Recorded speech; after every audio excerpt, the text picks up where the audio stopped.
Morning, VC. All right, I am back from New York. Work has been absolutely bonkers because it's year end. So we're having to close all the books, converting files, all this and that. So I've got to get some more work done today. I could do about 3 or 4 videos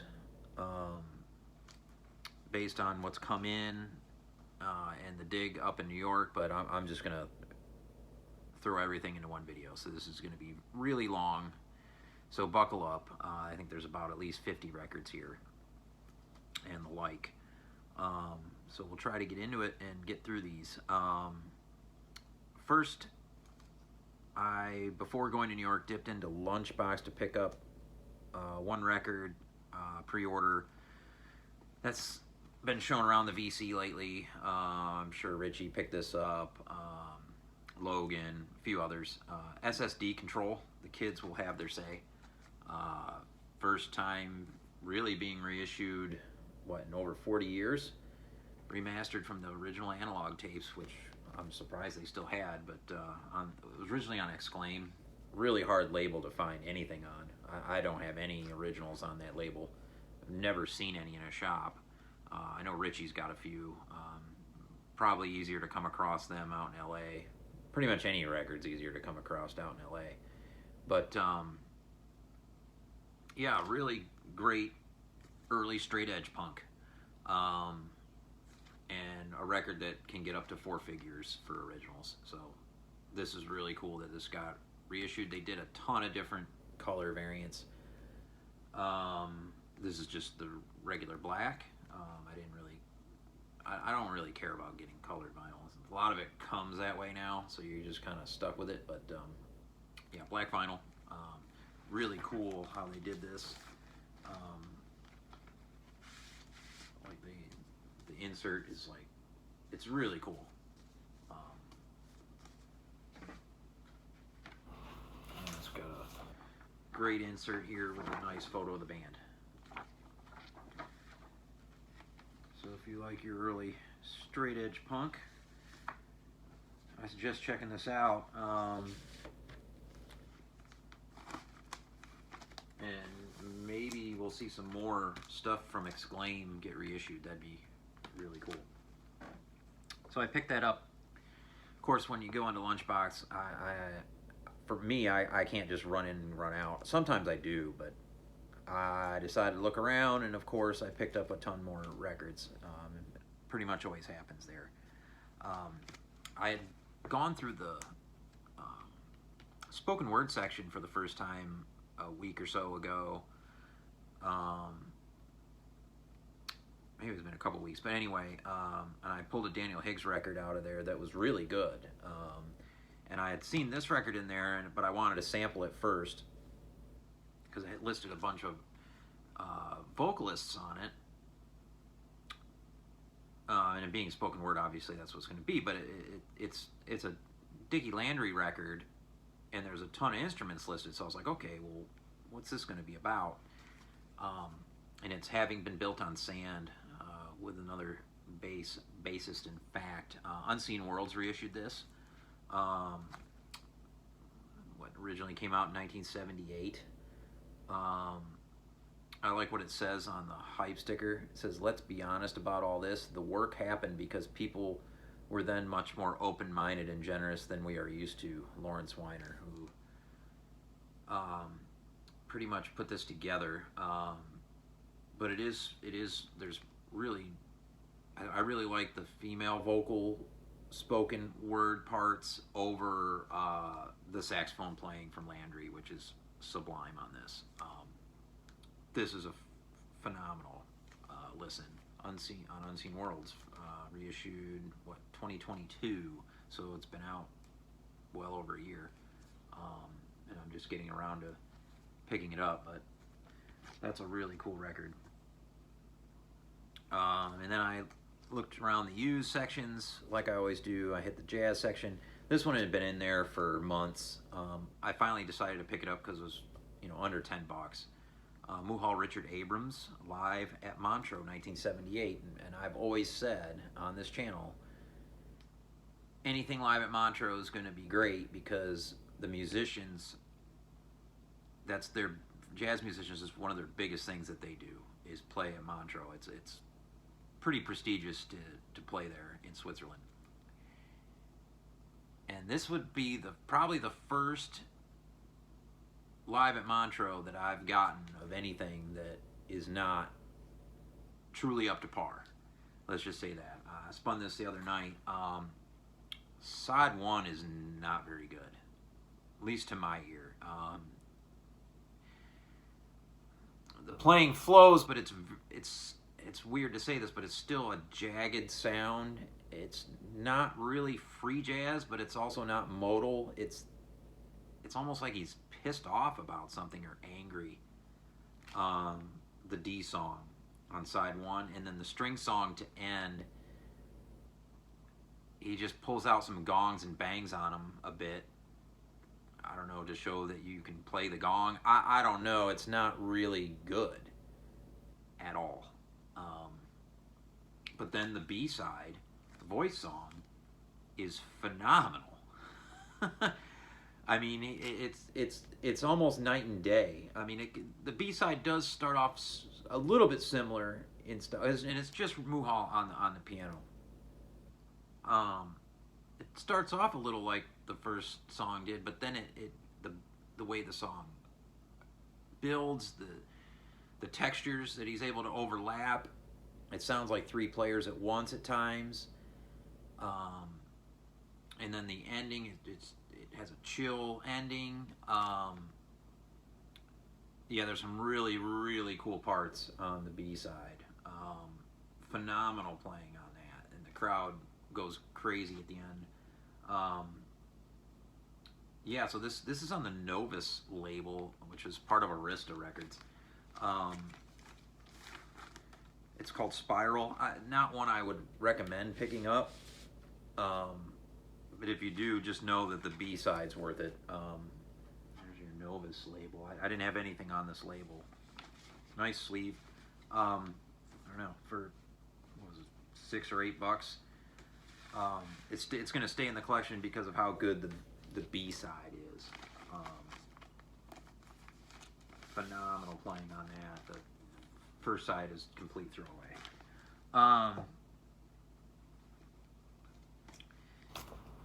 Next in the used, the new arrivals, Big Black Racer X, EP on Touch and Go, so a later pressing, but not that much later. Yeah, six tracks. If you know Big Black, you know,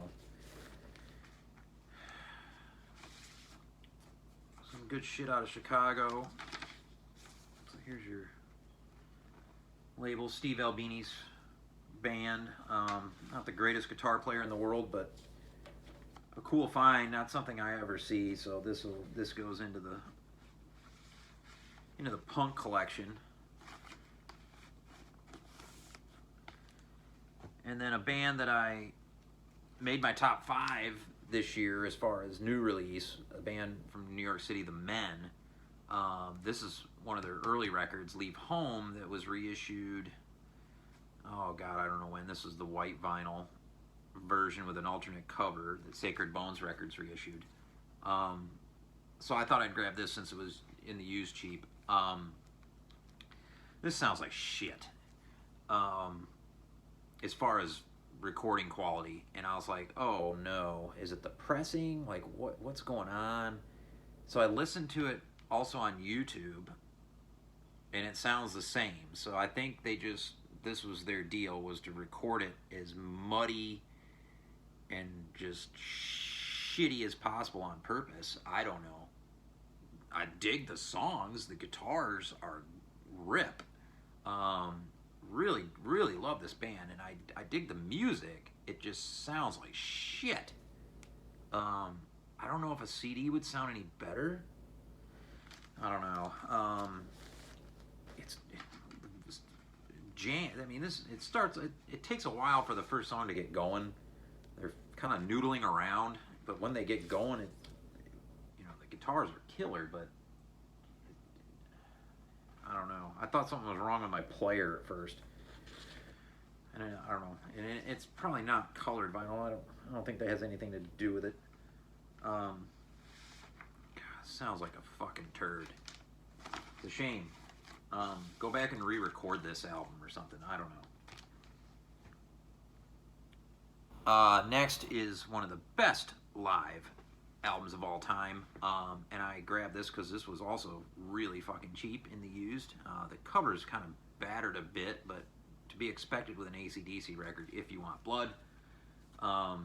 This is a 1978 pressing, US copy, I believe.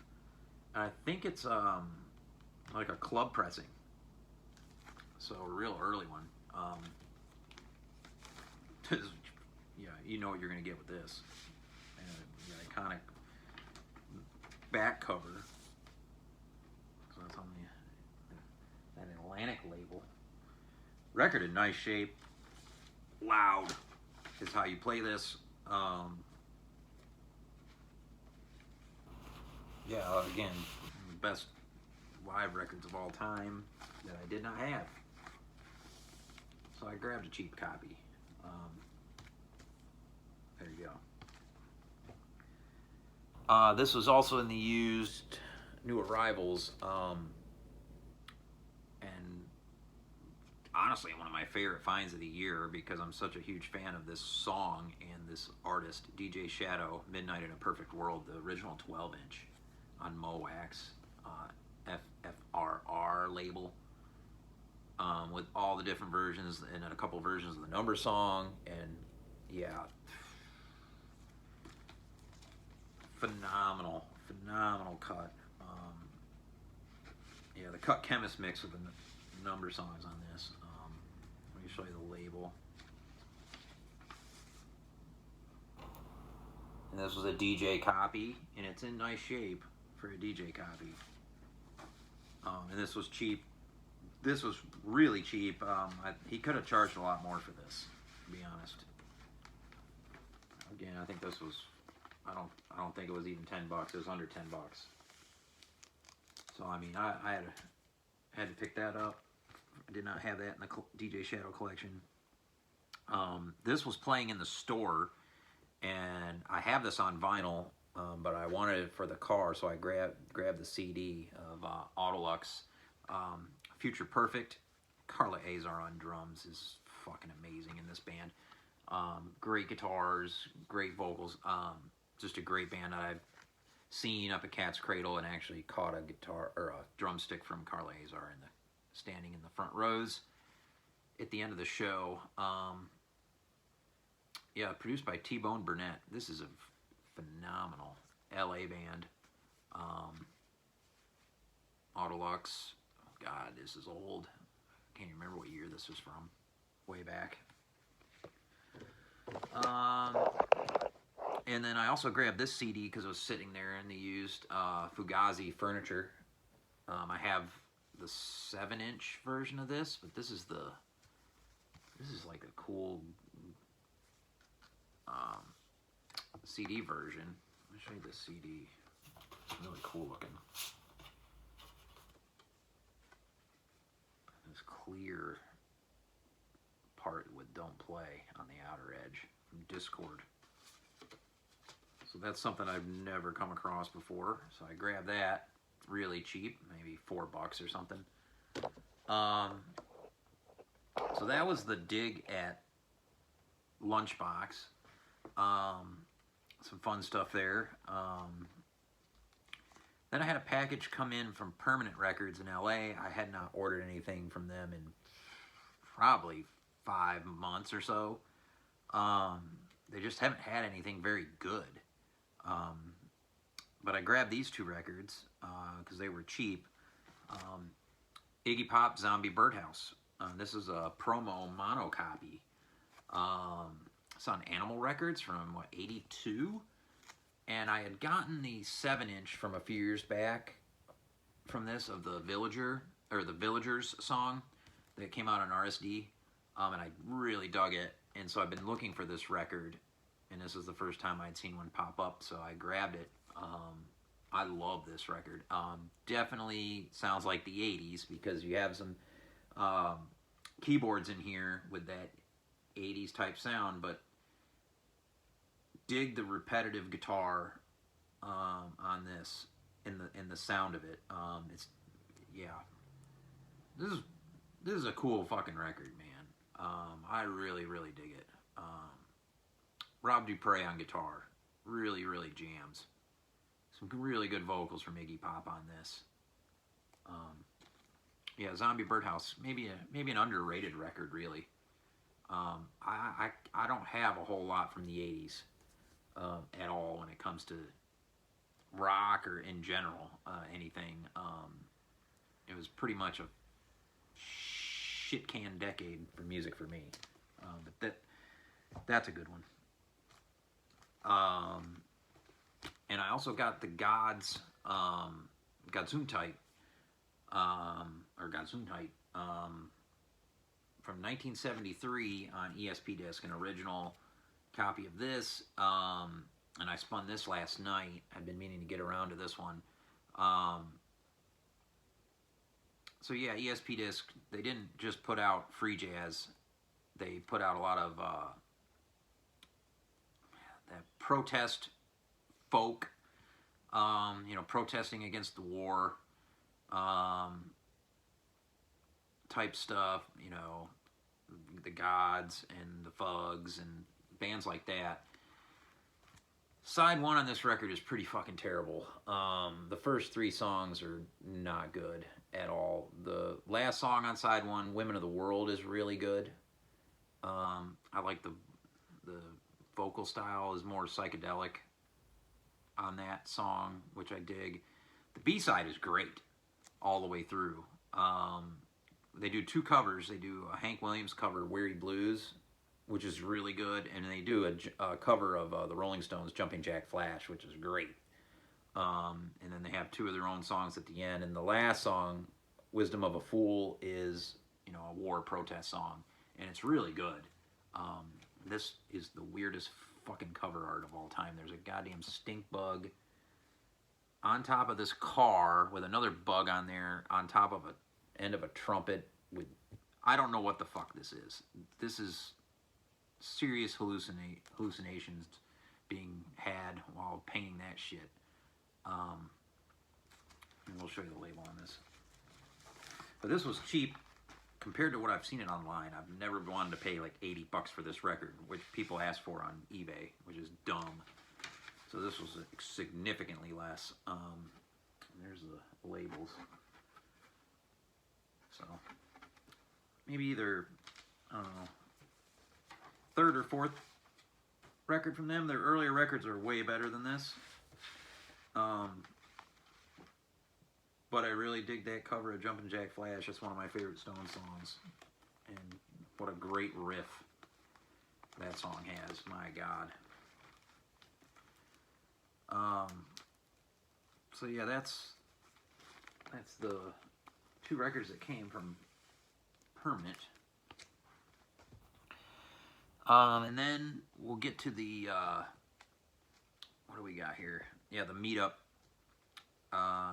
So got up to Rochester in the morning when Record Archive opened. They're the first shop to open, I think at 10 a.m. And Dom pulled in, and then Brandon got there a little bit later. He was coming all the way from Buffalo. And I brought a Pram record to give to Dom, and he gave me this record before we went in as a gift. The Holy Mother from Madhavanti Paul, and she plays the Rudra Veena. This is a double LP. What label is this on? On Sublime Frequencies. This is a recent release. And I love the sitar and the oud and a lot of other instruments like that, but this is a Rudra Veena. Interesting sound and very fucking beautiful. Just 4 long pieces, all over 20 minutes. Her playing is exquisite on this. And I guess it's the first ever LP where a woman has played this instrument. is what it says on the hype sticker. So that's really, really cool. So yeah, I guess she built this instrument too, which is another amazing thing about it. So very cool record. Thank you, Dom, for that. That's a good late night listen.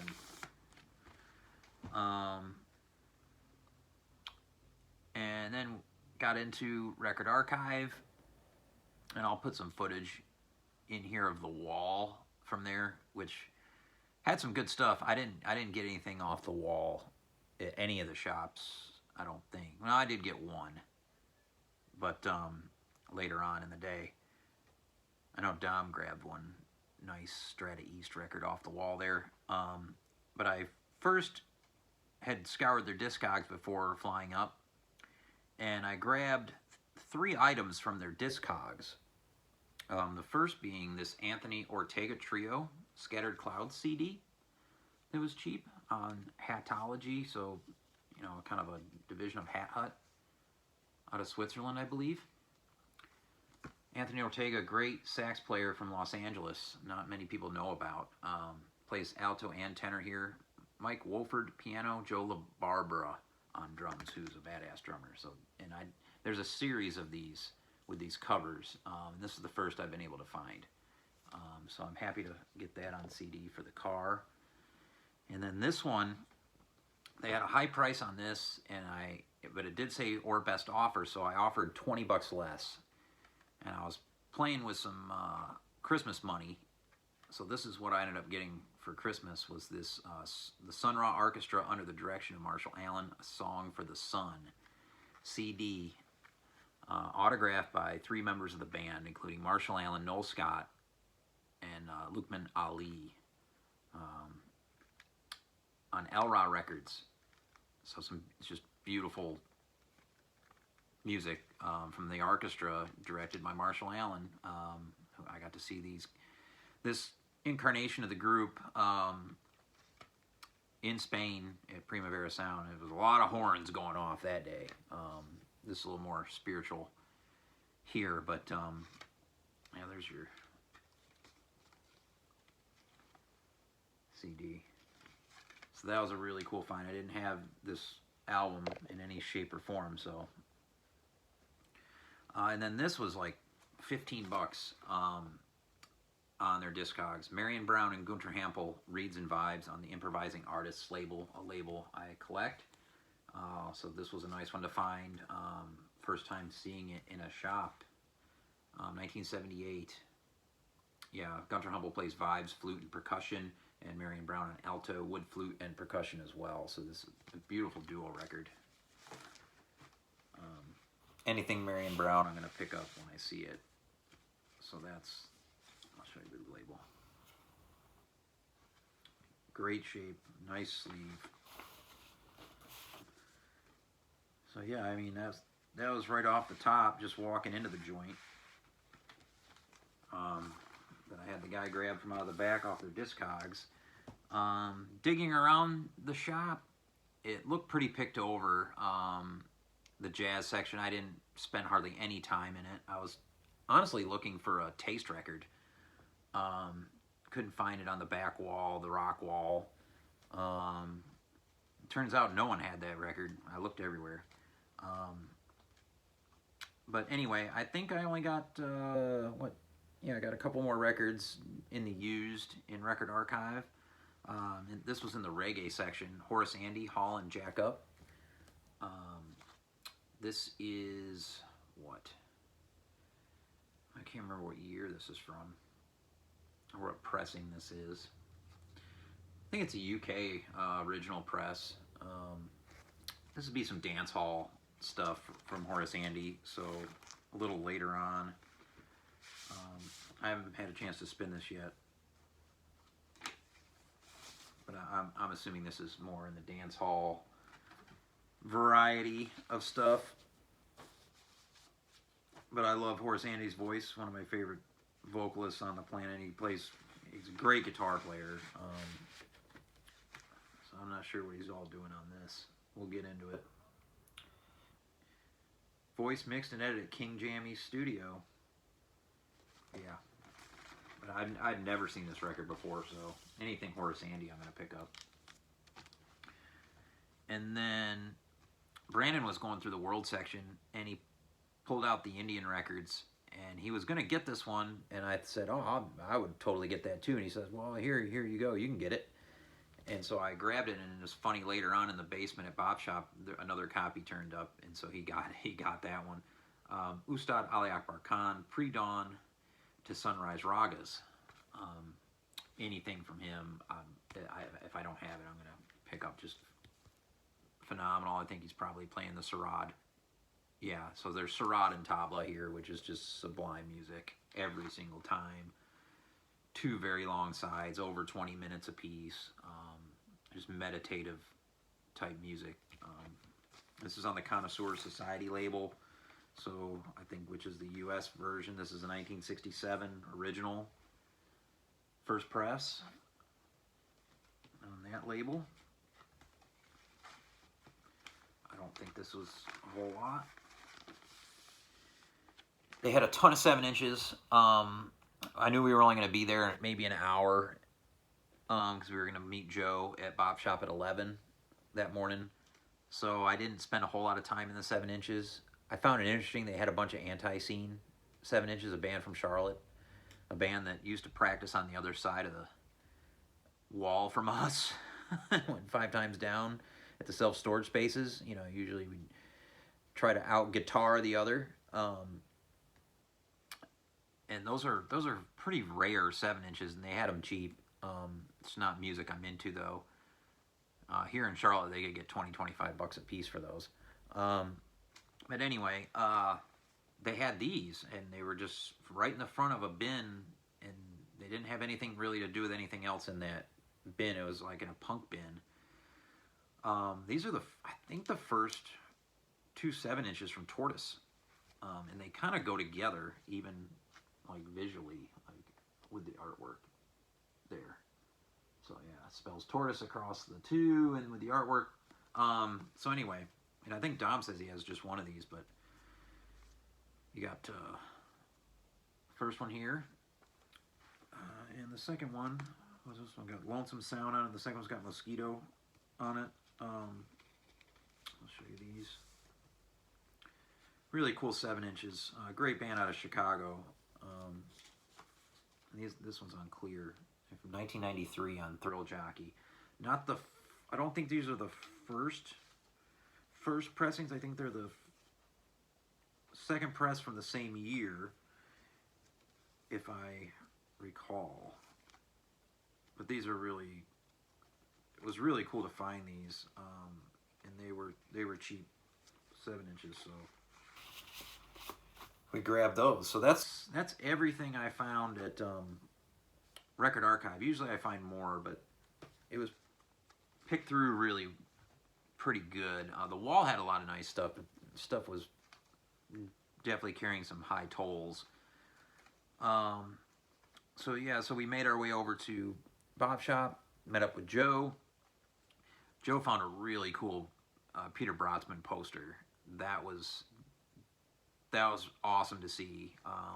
I'm glad he was able to get that, because he's really been into Brotzman lately. I think he found a Brotzman record also, and I'm sure you'll see his video.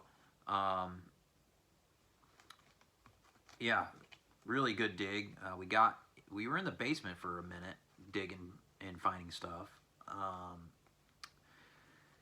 The wall had a few good items, a little bit out of my price range.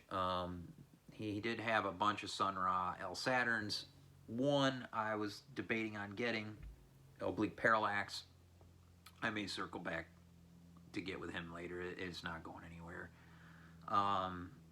It's been there for months and months already. But I decided to, instead of spending all that on one record, to get a stack of records. So that's what we did. The first record I picked up from them was on their Discogs, because I scoured the Bop Shop Discogs as well, and that was the highlight of the trip for me, was picking this record up. It's one of my favorite records ever. That's the second Heldon record. And this one is a French copy. I have the Bureau B, I think it is, reissue, which sounds fine. This is not the first pressings on Disjuncta, and it has the faces X'd off, which, because Richard Pinhas didn't like the artwork that was used. This is the Urus copy on the green label, Urus record, and it's in mint condition. Just absolutely minty. Phenomenal guitar and electronics from Richard Pinhas. This is just absolutely incredible record. One of my favorite records ever made. And then George plays the mellotron and guitar on here too. George Grunblatt, which I've got some of his solo stuff too, which gets it a little out there, a little proggy. But this is an incredible album. So that was a huge one. So then you start looking at the boxes that are behind the counter. You can go back there and look through all those. It's pretty much wall material, maybe a little bit lower in price. And I pulled, I think, 2 records from those bins. This Gunter Hampel, the 8th of July, 1969, on Flying Dutchman. So this is the first U.S. pressing, of course, originally released in Germany on Birth Records. But I picked this up because I saw that Jean Lee is on vocals here. One of my favorites. She's incredible. Anthony Braxton's on alto, soprano, contrabass. William Breuker, Steve McCall drums. But yeah, Hampel's a great vibes player, so this is a really cool one to find. There's a gatefold there, and we'll show you the awesome Flying Dutchman label. This is also in just stunning shape. The record, just minty. The label and everything. I was very stoked to find that. That was on the want list. So I'm happy to check that one off. And then the next one was also on the want list. They had a few good punk records. They had a Dead Kennedys record with the poster, a UK copy, with the Rotting Fruit or whatever, but I passed on it. It was pretty high. It was like $75. I'm still looking for an orange cover. But yeah, I picked this one up. The Cramps Gravest Hits, an original on, what, Illegal Records?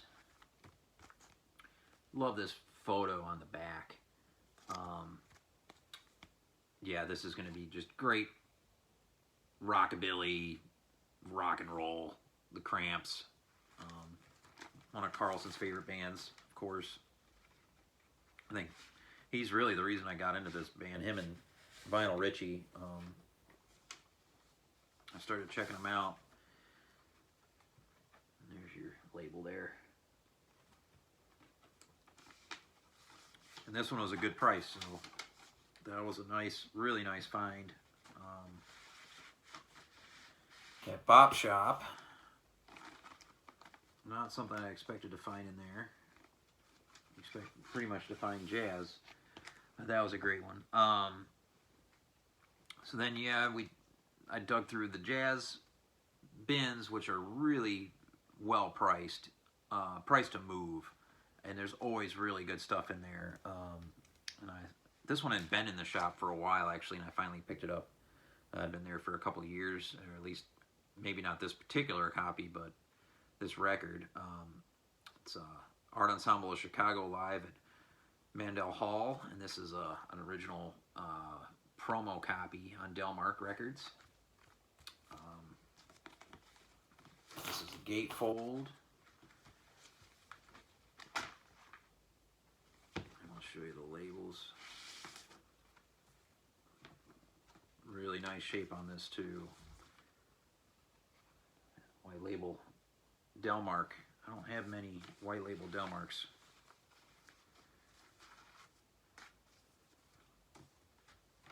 So some great free jazz from the Art Ensemble live. Great performance. Some great playing on the horns too. Yeah, Lester Boyd, Malachi Favors, Joseph Jarman, Roscoe Mitchell, Don Moye, just everything percussion-wise on this, just all over the map. Really good.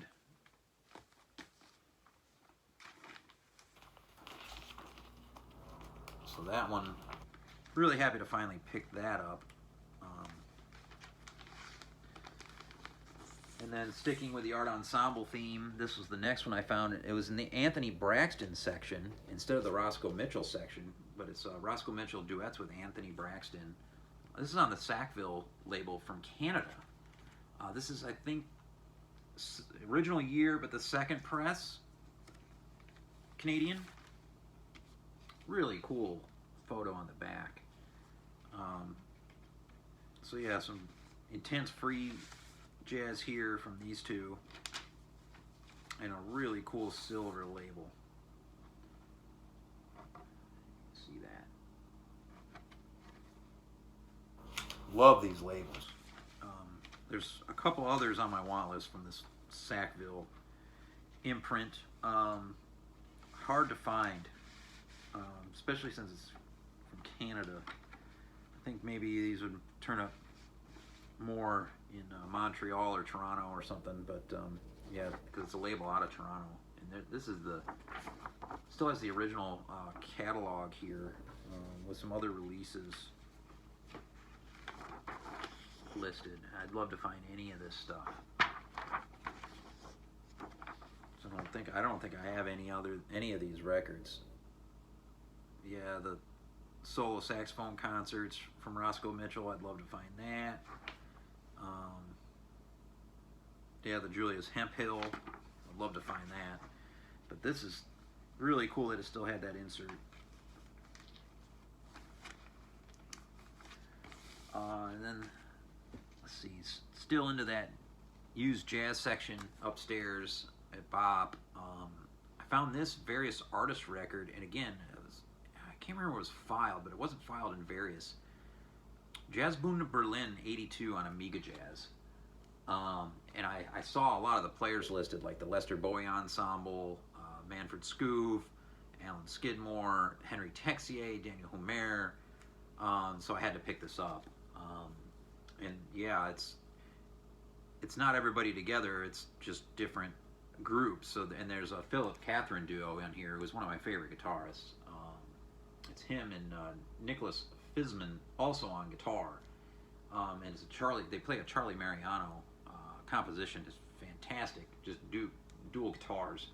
Of course, the Lester Bowie Ensemble is killer with Fontella bass on there, and then the Daniel Humer trio is just killer. Fantastic. George Grunt's big band does a version of Monk's Straight No Chaser on this. This is an underrated record. It was what, $15? It was cheap.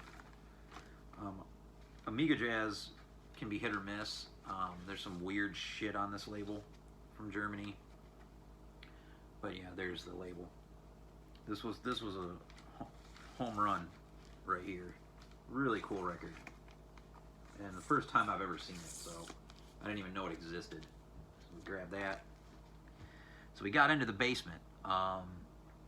And it was interesting, Brandon's phone, he can scan barcodes on records and pull them up, and I don't know how he does it. I don't know if it's through Google or some kind of app, but I was looking at a really cool looking record from Barcelona, Spain, and it looked like it was going to be like some avant or free or scorching, like modal stuff or something, and he was able to actually play a sample. It was horrible. You could tell in the first like 3 or 4 notes, yeah, that was a no-go. So I left that one there. It was a cool looking record though. I mean, it looked like a private press thing with cool artwork. The whole, ostensibly it looked great, but the music was a toilet, so that it stayed in the basement. And for some reason, there's huge huge pockets of records per jazz artist. So there's like a massive John Coltrane section. There's a massive Miles Davis section of just basically overstock, or just stuff that hasn't made its way upstairs. Like Dom was pointing out in the Miles Davis section, I mean, there was a bunch of great condition records. You know, some of them even look to be originals. And you know, a lot of that stuff's not priced downstairs. You can take it up; they'll price it for you when you take it upstairs. But yeah, it was cool. This is a record I've seen shown a bunch. The sound quality is not good, but this was cheap, and I absolutely love the cover of this. I've always been wanting to pick a copy of this up. It's Bird at St. Nick's on the Jazz Workshop. This, you know, distributed by Fantasy Records. This is an OJC, the first OJC reissue, and OJC did a really good job on all their releases. So I haven't spun this yet. I know it's not the best of live recordings, but you know, you have to take it with a grain of salt. You know, back this far back, you know, just, you know, coming into a club and recording wasn't gonna. It may not be a audiophile, you know, deal. But yeah, Roy Haynes drums, Charlie Parker on the alto. Love this cover, so I grabbed this. Let's see what the OJC, we'll show you this is a cool looking label that they replicated, this Jazz Workshop label in green. So very early OJC. And clean copy. And it was super cheap, so we grabbed that. And I hadn't listened to Charlie Parker in a while, so that one's going to get spun here this weekend. And then something cool that Brandon was doing in the shops, if he found a record that he thought someone needs to buy, he would kind of just set it up, kind of so it stick out, or set it out. And he did that with a few records in the basement, and he got me on it. You know, he set this one out. He said the condition was terrible, but I've got a reissue with the original artwork. I think it was a record store day issue of Actions from Don Cherry and Penderecki. But this is the original U.S. release of it with the alternate cover with space on there on the Everest label. So, you know, this was unpriced, so I took it upstairs, and you know, since I was getting a stack of records, this Tom, the owner of Bop Shop, I figured he'd maybe say 10, 15 bucks. Went free into the stack. So this was a freebie. I gotta clean this up. I think it'll probably clean okay. It doesn't look too dinged up. It's just dirty as fuck. Really dirty record. I don't see any gouges or scratches. Well, there's one. But yeah, one scratch. It's not really feelable. We'll see how this one cleans up. This is a big group. Even Peter Brotzman's on here. His wife, Moki Cherry's on here. A ton of people in this group. All contribute. And so this was a cool one to add to the collection. For sure. But I did not... Well, I do have, but I didn't have this artwork. And again, I passed on the Sun Ra so I could get this stack of records, and so I had a little bit left over to use. I had a gift card for Bop Shop for Christmas for my brother, so I picked this one up also off the Discogs, Laboratorio della Quercia, original on the Horo label from Italy, I think 78 maybe. Huge group, beautiful stuff. Really, really good. Steve Lacy's here, Steve Potts. Yeah, and Roswell Rudd, Enrico Brava, Kenny Wheeler. Yeah, excellent record. I've got a bootleg on Alternative Fox that sounds good. I'll figure out what to do with that. But yeah, this is See a gatefold. Not much to see there. I'm going to show you the records. On the Horror label. Really cool label. They issued some Sun Ra records that are great. So like I said, long video. This one's going to go a while. This one I've got to, I think the cover's a little shot, so I'm going to have to fix that. So this was a really cheap price, and anything on Discogs he took 10 bucks off. So the Helden in this I got basically 20 bucks off the two, and then they took even more off at the counter. They're really generous at Bop Shop. So yeah, that's everything from there, and then we decided we were going to dip into Hi-Fi Lounge down the street before getting something to eat. And this is the only record I got off any of the walls. This was on their wall, but I think it was like 30 bucks. The Ornette Coleman Trio at the Golden Circle, Stockholm Volume 1 on Blue Note.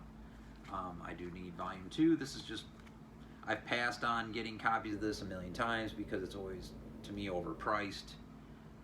Earlier copies, this is what, a Black Bee stereo copy. Yeah, great stuff from Ornette Coleman. Some really good improvised free jazz from this trio. Ornette playing some violin and trumpet, so it can get a little interesting there. He wasn't the best trumpet player in the world, let's just say that. Found this government issue finale, and I picked this up because Jay Robbins from Jawbox is on bass on this. This is a weird German pressing, so some great DC punk. This one's on just plain labels, yellow vinyl, and this is how it came. So I thought it was like a bootleg or something at first, but no, this is how it was released. I guess there's maybe red color too, or I don't know. But it's a double and a single sleeve. And the sleeves kind of beat up a bit on that. I found this record cheap. This will be one for the John Coltrane Memorial Project, Alberto Favero, Sweet Train. Originally released in Argentina, I believe. This is the reissue on Catalyst in the US. I think I've listened to this, but years ago online. But yeah, Louis is a really good alto player. So cheap record. And then Dom, I think, pulled this out of the bins and said this was mandatory purchase. This is John Hassel, Dream Theory in Malaya, Fourth World Volume 2. Of course, the trumpet player, Avant. Can get into some electronic realms. This one's on the EG Records label. Some of these can sound not so great, but we'll get into this one. So there's that. And that was, I think, everything from the Rochester Dig. And we went to a really cool place to eat. And yeah, it was a great day. Looking forward to getting with those guys again. Probably at WFMU this coming fall. Hopefully I'll be feeling a lot better than this year so I can get up there. Next, this package was waiting for me on the porch when I got back from New York. And Chris Cole is a professional on many levels. And he wrapped this package brilliantly because it was pouring rain for days on end, and it was on the porch for, I rerouted the package to my post office and they never took it to the post office. They left it here. But that's okay. It survived. All the records are fine. And it was a huge stack of records. And we'll go through these. Just incredible VCLT package, Chris. This is much appreciated. So we've got the Jimmy Jufrey 3, Music for People, Birds, Butterflies, and Mosquitoes on the Choice label, an original copy. I don't have anything from him. Flute, clarinet, tenor player. Kyushi Tokunaga on bass and Randy K percussion. Heard only good things about these. I've never really checked him out much. Maybe 6 or 7 years ago I listened to a few of his things on YouTube, but I don't see his records around here. So this is cool. So there's 2 Jimmy Jufrey records. This one's River Chant, the Jimmy Jufrey 3. I think the same group. Also on Choice Records. Then there was this 10-inch Rhythms and Melodies of Bengal, or Bengali. This is going to be really cool to listen to. A really interesting looking label. And nice shape too. But it came in this really, yeah, we'll mess with that later. Then in the box was Charlie Patton, Jesus is a Dying Bed Maker. So this should be some good blues. Charlie Patton on voice and guitar, Henry Sims on fiddle. It says recorded in Grafton, Wisconsin, October 1929. This is an Italian issue on Monk Records. Got Joe Pass and Paulino da Costa. This was a Tudo Bem, I think. Anyway, Pablo label, highly underrated label. Great jazz on this label. And records are still cheap. And I don't think any of the Pablo stuff's really been reissued a whole lot, or at all. Underrated guitar player. This is going to be really cool shit. Looking forward to that. Excuse me. This is one that Diana Dig in the Crate had championed years ago. Bernd Koppen. Hannah Koppen, I think. Well, it's a solo. Yeah, Hannah Koppen. It's a solo piano record. Fantastic. From Germany, I believe. 1981, Senti Records. That's the highlight of the package right there. Really cool record. One that I think Chris in Alabama would dig, or I think he already has it. This Stockhausen record. Yeah, on Deutsche Grammophon. This is a sample not for sale. Copy. So we'll show you that. I've never seen one with the sample sticker on it. Looks like an early press of this. Yeah, I really dig a lot of Stockhausen stuff. You can get out there, but this should be great. The next is Cupful of Dreams, Sugarcane Harris, who I believe is a violin player on the MPS BASF label. This group right here, yeah, this looks like this is going to cook.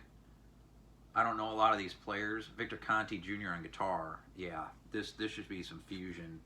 Yeah, Chris, you know, the master of fusion, had to throw one of these in the mix. This is a record, and Chris is so good at remembering things. I had bought this record, an original copy with a different cover, and it never arrived. The seller just canceled the sale. It was another Discogs disaster. But Temple Music and Chants with Sri Swami Rama, and this is the second cover. Really, I like this better than the original cover. On Rama Records from 1973 originally. This is, I think, came out in 77, this version. So this should be some really great stuff. The Great Music of India. And Chris, I don't know if you know, but there's someone on Discogs trying to hawk one of these for over €100. So if you want this one back, let me know. Yeah, it's got a $1.99 sticker on it, which, you know, just saying. But this has got all different types of music from India on it. Not just, you know, like sitar or anything. This has got all kinds of stuff. So looking forward to this, drums and everything. Very cool. This one I was excited to see in the package. Rudolf Doshik and Yuri Stiven System Tandem. This is one he had been talking about.